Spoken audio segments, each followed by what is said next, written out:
continued support of our work. My name is Juliet Bates, and I am part of the team of the school. The school was founded in 1981 by Geoffrey Farthing and other Theosophists, and this year we are focusing on the study of the secret doctrine, while also offering lectures, online courses, and seminars on a variety of topics. We suggest registering for our weekly newsletter so you can keep updated on our program and not miss anything. The EUST is a not-for-profit organization, and the large majority of our programs are free of charge. So please support the work of the school by making a donation.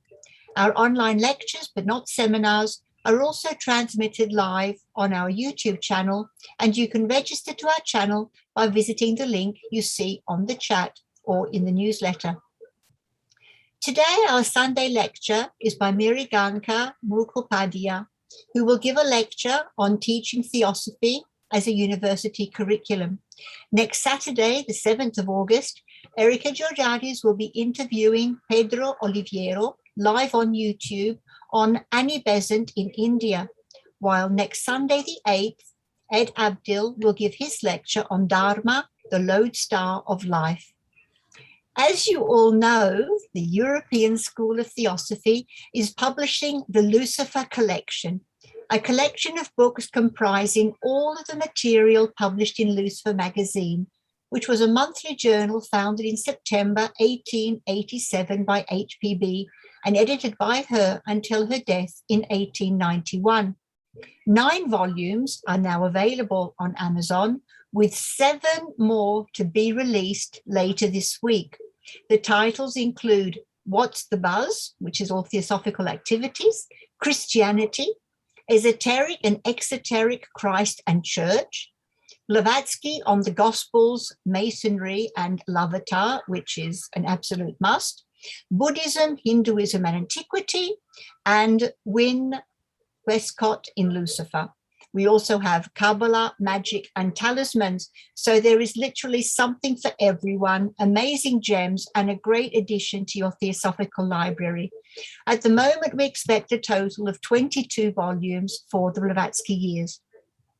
So check them out on lucifer-collection.com for more information.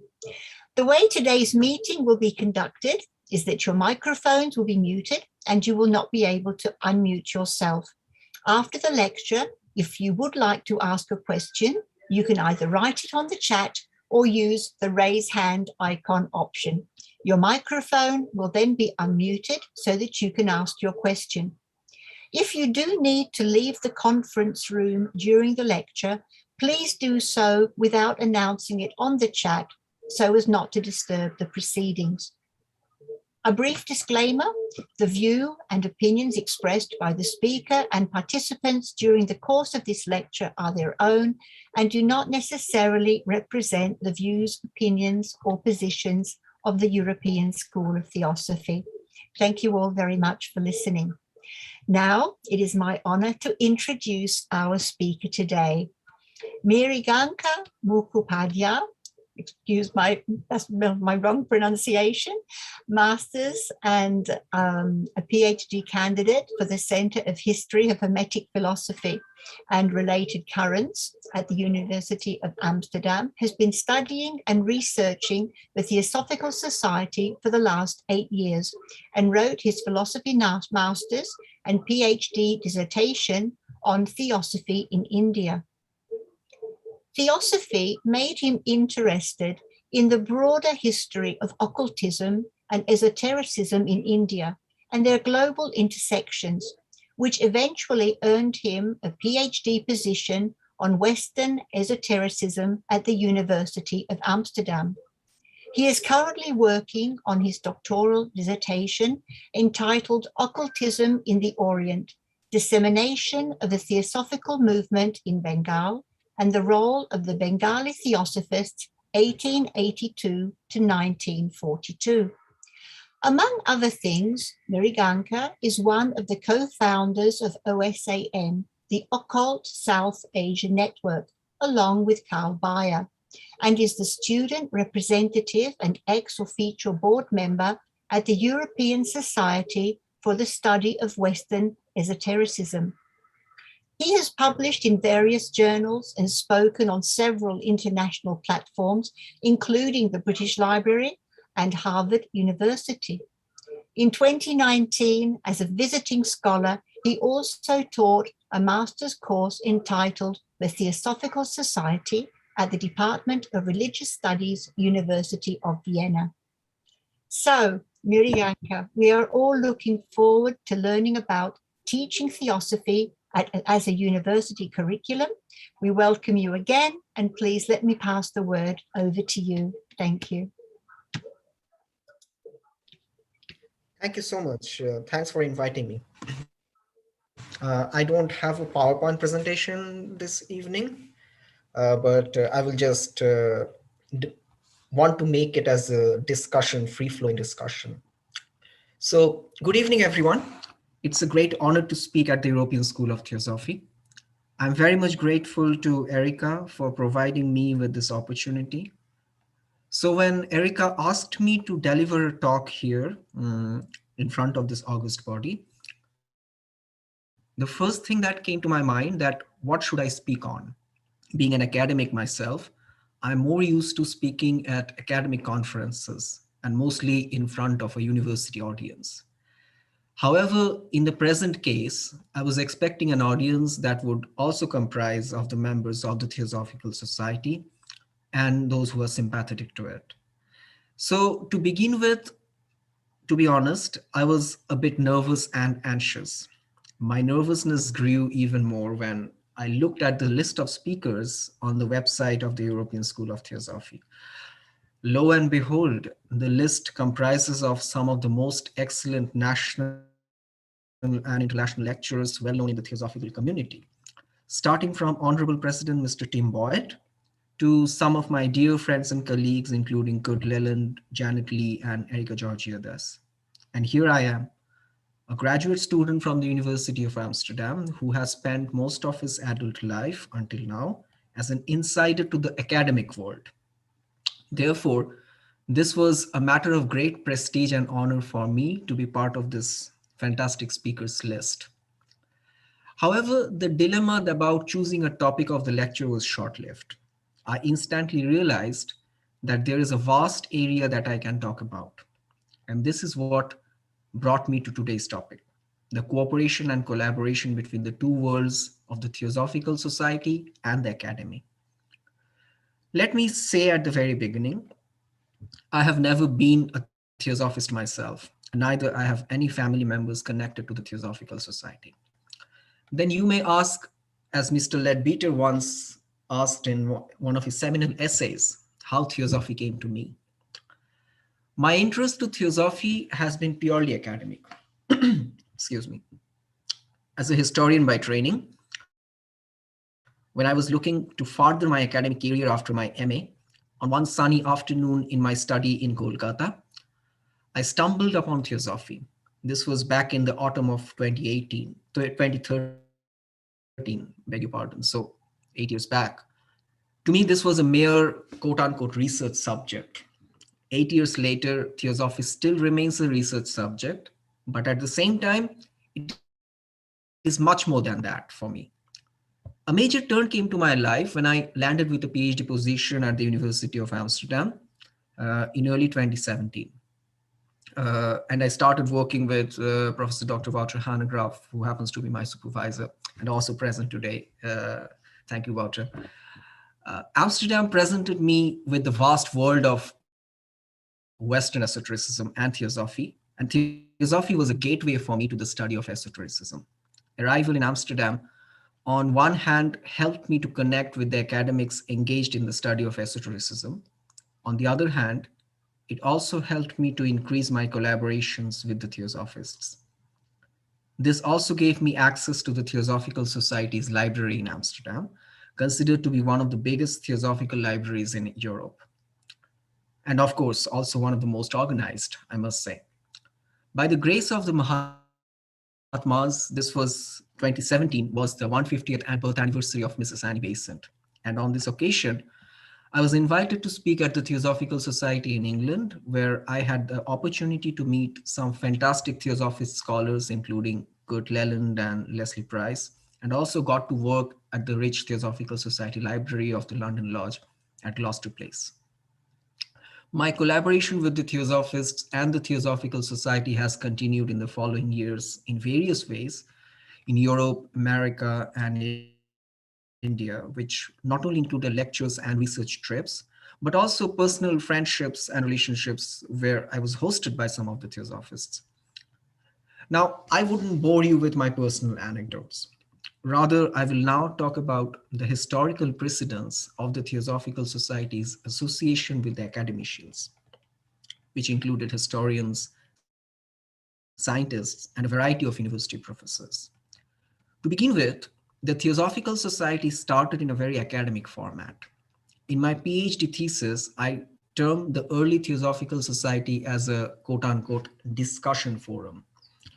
Now, if one studies the first few meetings held between September and November 1875, and that is when, before the Theosophical, before the official inauguration of the Theosophical Society, an impression can be made regarding the format in which the group was functioning.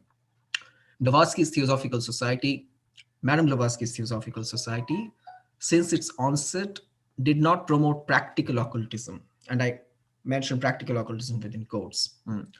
On the contrary, it followed a theoretical and analytical approach to the understanding of esotericism, which included reading out from a self-authored paper or a published book, followed by a discussion and debate on the subject, and if necessary, producing essays to continue the discussion on the similar topic. And of course, this started with uh, George Felt's lecture, which became the first stepping stone of the Theosophical Society's formation. The discursive approach adopted in these meetings showed that the Theosophists intended to create a new discourse as theoreticians and lay down the fundamental rules of modern occultism. The format of a quote unquote discussion forum gradually became integral to the Theosophical movement. Throughout the history of the movement, starting from 1875 up until the contemporary times, the Theosophical Society, as you know, continued to organize study classes, lecture series, and maintained a well-organized publishing house, which is located at Adyar and also have offices in various parts of the world. Now, all these institutions that the Theosophical Society created, lodges, centers, various affiliated groups like TOS and other things, publishing houses, etc., facilitated dialogues and created a rigorous knowledge production system. Even the founders, while starting the movement, had a purpose of creating a legacy in the decades and the centuries to come. This is why we see a tendency of meticulously chronicling and documenting the history of the movement. Cornwall Alcott, while beginning his Old Diary Leaves, wrote the following, and I quote, "One motive which prompted me to begin the Old Diary Leaves was that I might leave behind me, for the use of the future historians, as accurate a sketch as possible of that great personality puzzle, Helena Petrovna Blavatsky, co-founder of the Theosophical Society." These wise words, I unquote, these wise words from the wise old man, Cornwall Alcott, reflects the quest for leaving behind a historical narrative for the posterity. From its onset, several historians and scientists have collaborated with the Theosophical Society, as I mentioned. Let us see one example. One of the founding members, uh, one of the least discussed members though, called R.B. Westbrook, was a professor of philology at a British university. He also became the vice president of the Theosophical Society for a very brief period in 1877. Now, in the history of the Theosophical Society, not much discussion is made regarding R.B. Westbrook as far as I understand, but of course, he happens to be one of those people who were present in those early years and considered as one of the founding members. The disciplines of religious studies and philology have had close connection to the Theosophical movement. A recent anthology entitled Occult Roots of Religious Studies, edited by two of my colleagues, Helmut Zander and Yves Muhlemacher, has looked into how Theosophy played a major role in shaping the discipline of religious studies. Even in the genesis of the fields such as Tibetology and Indology, one cannot miss the early influences of Theosophy. This, in a more generic way, is true for comparative study of religion, as Theosophy took a comparativist approach. It is not very common for an occult or esoteric movement to profoundly influence the academic scholarship in the ways Theosophy did during the late 19th and early 20th centuries. These developments, however, have been largely forgotten over the course of time. As a more radical experiment with education and academic infrastructures, the Theosophists developed schools and colleges across the world, and more specifically in India. I would mostly focus on the Indian examples here. The most significant influence of these efforts was the Theosophical College of Madanpalli, which was mainly run by James Henry Cousins and Margaret Cousins, and the Central Hindu College of Varanasi. Now, as I have shown in my PhD thesis, the later institution, that is the Central Hindu College of Varanasi, and now known as the Benares Hindu University, had a number of Indian Theosophists among its governing council members and as well as teaching faculty, which included the likes of Upendranath Basu, who was the General Secretary of the Indian section, G.N. Chakravarti or Gyanendranath Chakravarti, who was one of the main speakers at the Chicago World Parliament of Religion and a very important collaborators of Mrs. Besant in the early years, or Bhagavan Das, also a major theoretician, a major theosophist and a collaborator of Mrs. Besant. While the collaboration and influences with academic disciplines, fields, and higher educational institutions that I just mentioned marked the collective association of Theosophy with academia, in various other cases, there were more direct association with the academic world. These kind of direct individual association, rather than collective, made Theosophy more popular as a subject of teaching and research at the university level. Here I would like to mention the very first PhD thesis, and certainly talking about PhD thesis on Theosophy is very special to me since I also write a PhD thesis on Theosophy. So the very first PhD thesis that I would like to mention, written on Theosophy and the Theosophical Society, was a work by Alvin Boyd Kuhn. This work was entitled Theosophy, a Modern Revival of Ancient Wisdom. It was published in 1930 from Columbia University, where Kuhn completed his doctoral research. This 248 pages long book contained a total of 13 chapters and mostly focused on the American background of the Theosophical movement. Therefore, Kuhn's seminal work is also an alternative history of spiritualities and religions in the United States of America. The scholarly tendency of focusing on Western culture and counterculture in examining Theosophy and not much focusing on the non-Western agencies would continue for decades in the scholarly study of occultism and esotericism, and could be seen prominently until as late as 1990s and early 2000s. Therefore, Kuhn's work was certainly an influential one as far as the academic study of Theosophy is concerned. As far as I understand, Kuhn's seminal work, which I mentioned here, was the first instance where Theosophy became quote-unquote research subject, as I started my discussion with that word, for an academic scholar of history and religious studies. I understand that Kuhn's work, produced at a time when Mrs. Besant was still alive, as you know, Mrs. Besant was there until 1933, and this work should be considered as the first stepping stone for the field of theosophical studies, if we can call it so. Several prominent research works will continue to appear on the theosophical movement throughout the 20th century, and we will gradually see an effort to institutionalize the connection and collaboration between the Theosophists and academics.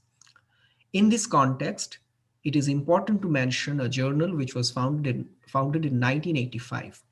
I'm talking about the journal called Theosophical History, which was established by Leslie Price, then a prominent member of the Theosophical Society in England, and James Santucci, a professor of comparative religion at the California State University in Fullerton.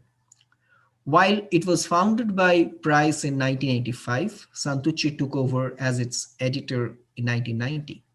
The website of the journal mentions, and I quote, Theosophical Society is an independent scholarly journal devoted to all aspects of theosophy, within brackets, with and without a capital T. It is unaffiliated with any theosophical organization, unquote.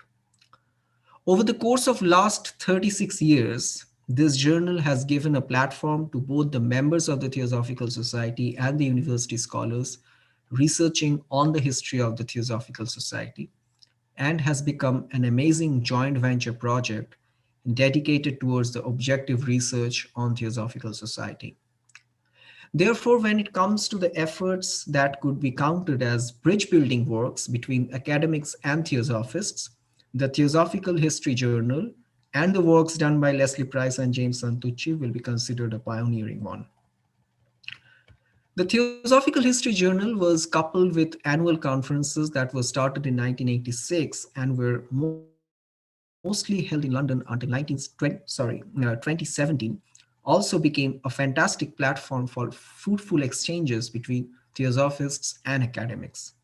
In the last couple of years, as many of you know, this conference has been shifted to continental Europe under the title of International Theosophical History Conference, but continues to witness the collaboration between the Theosophists and academics. The conference website informs that the next edition of the web conference will be held in October 2021, and I'm sure some of you might be participating there as well. When we speak of an institutionalized collective effort to bring together the academics and Theosophists, one cannot overlook the works of an organization that was mentioned at the introduction to my talk. This is the Blavatsky Trust. The website mentions of Blavatsky Trust that it was founded in 1974 by Geoffrey Farthing and Christmas Humphreys in England. The Blavatsky Trust has played some significant role in the academic study of theosophy and esotericism. As an unaffiliated independent body, the Blavatsky Trust has served as a bridge between the emic world of theosophy and the etic world of academia for decades. While on one hand, it has supported the aforementioned Theosophical History conferences, which was also mentioned in the introduction. On the other hand, it has also supported the university curriculum and research programs at the BA, MA, and PhD levels, previously at the University of Exeter and currently at the University of Copenhagen. Both the universities have offered courses on the academic study of theosophy and has produced some wonderful, excellent research works at the graduate and postgraduate levels. Therefore, this brings us to a very important question: teaching theosophy as an academic, as a university curriculum. Study of theosophy is closely connected to the academic study of esotericism. Some of you already know how the study of esotericism has developed as an academic field over the last few decades through various research programs at some universities of Europe and North America. The most prominent one of these being the Center for History of Hermetic Philosophy and Related Currents, better known as HUHP Center, at the University of Amsterdam, with which I'm currently affiliated as a doctoral candidate. Our center in Amsterdam offers a course called Occult Trajectories, generally taught by Dr. Mukhopadhyay. In a few occasions in the previous academic years, I have attended the course in various capacities, either as an auditor or as a co-teacher with Dr. Pasi, which has been certainly a great prestige for me. During this course, several classes are dedicated towards origin and impact of the Theosophical movement. Therefore, there are classes on, for example, titled Early Period of Theosophy in India, or the Hermetic Reaction, or the Late Period of the Theosophical Society and the Anthroposophical Society, and so on. On On one of the days during the course, the MA students of Amsterdam are also invited to visit the Theosophical Society Library in Amsterdam, where they are given a tour by Mr. Wim Lijs, who's present today in the audience, the national president of the Dutch section, and Mr. Reine Dijkstra, the librarian of the Theosophical Society Library in Amsterdam. This excursion to the Theosophical Society Library helps the graduate students of the University of Amsterdam to receive a first-hand experience not only with the Theosophical movement, but also with the research materials, primary textbooks, and the archival documents preserved in one of the best libraries of the Theosophical Societies. As I mentioned above, I have actively participated in the occult trajectory courses and even co-taught in one of the occasions. This experience helped me immensely to grow as a university lecturer and paid me off on a different occasion. So in spring of 2019, I was invited by the Department of Religious Studies of the University of Vienna as part of an Erasmus faculty exchange program. My invitation specifically mentioned that I have to design and teach a course on the Theosophical Society. Personally, for me, this was a new challenge, but I considered it as an important venture in the academic study of Theosophy. This was supposed to be an MA level course. In the next few words, I will now describe how I planned and executed this course and what were my experiences in teaching this curriculum. Now, this was supposed to be a very short course. I was expected to teach a total number of 5 classes, with each class being for 4 hours. So that's very rigorous and meticulous. Each class was divided into 3 small sessions for 1 hour each, with the small sessions were for 1 hour each, with 2 half-an-hour breaks in between. This gave enough time for the students and me as a teacher to attend the classes in a more relaxed way. Moreover, the division of 4 classes into 3 sessions each actually meant, 5 classes into 3 sessions, meant that I could teach a total of 15 sessions focusing on broader history of Theosophy. Class 1 on day 1 was on Introduction to Theosophy and Early Theosophical Society. So that's how I titled the class. Here, the first session was on general introduction, followed by the second session, which was about a general background on the history of Western esotericism and the prehistory of the Theosophical movement, including spiritualism, followed by the third session, which was on the historiography and scholarship of the academic study of Theosophy. Class 2 on day 2 had a general topic on some key members of the Theosophical Society. Here I went in a chronological order. So the first session was on the first generation of the Theosophists, including Madame Blavatsky, Cornel Olcott, and some other founding members, which are, of course, included William Judge as well.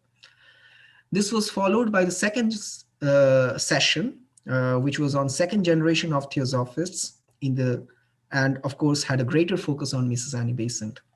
Here I also showed a short documentary on Annie Besant and to my students.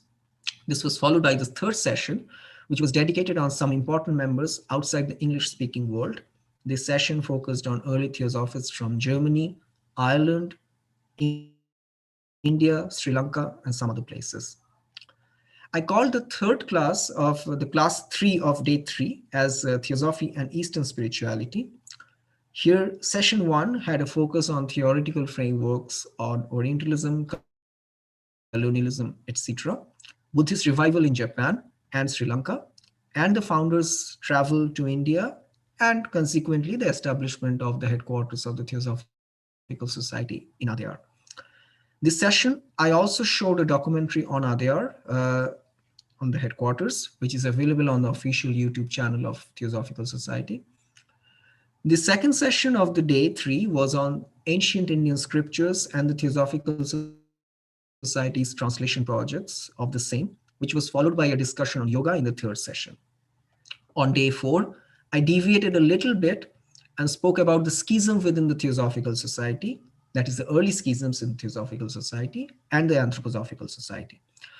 While on the first session was on early schisms within the organization, including the birth of Hermetic Brotherhood of Luxor or Anna Kingsford's movement, session 2 and session 3 was mostly dedicated to the Anthroposophical Society.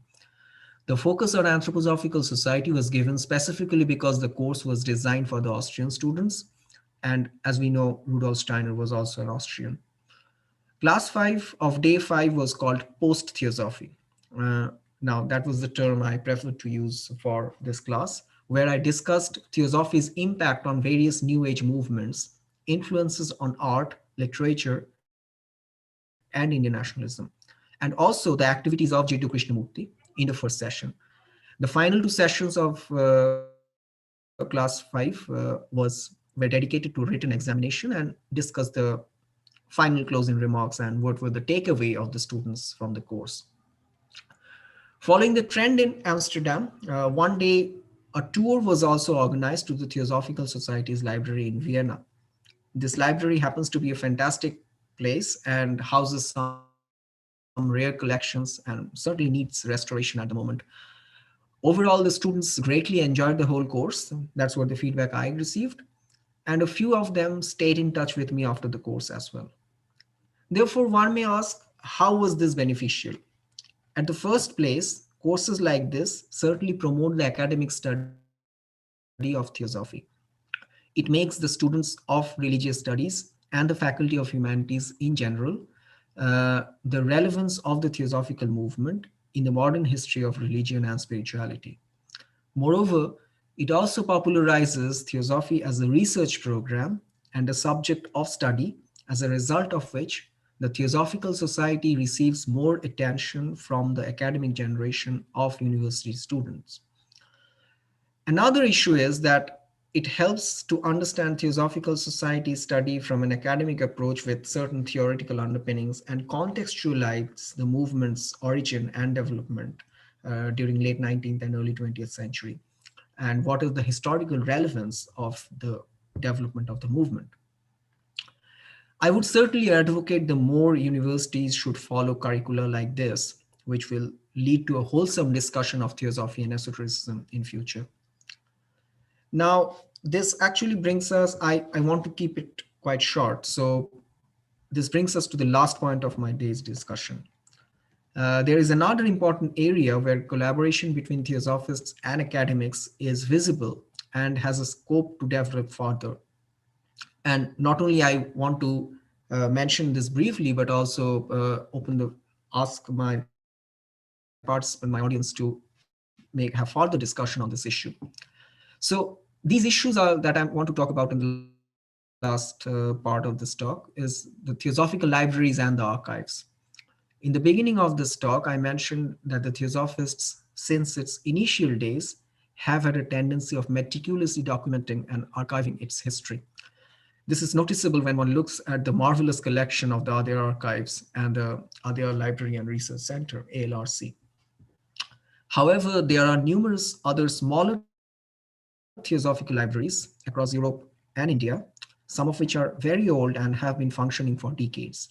These libraries, more particularly the ones in the Indian cities like Kolkata or Mumbai, have some rare collections of books and sometimes manuscripts also, which are not available anywhere across the world.